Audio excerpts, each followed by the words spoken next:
I don't care if you're a Cristiano Ronaldo fan or you're that guy who keeps on stealing awards fan or which team you fan or which area of the world you're at. But right now, the best player in the world right now, bruh. Ooh.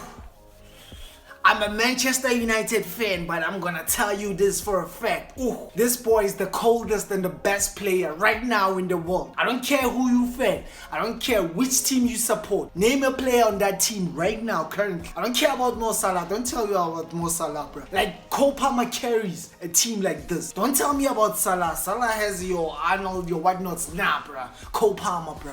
That's the best player in the world. Name a best player in the world right now, currently.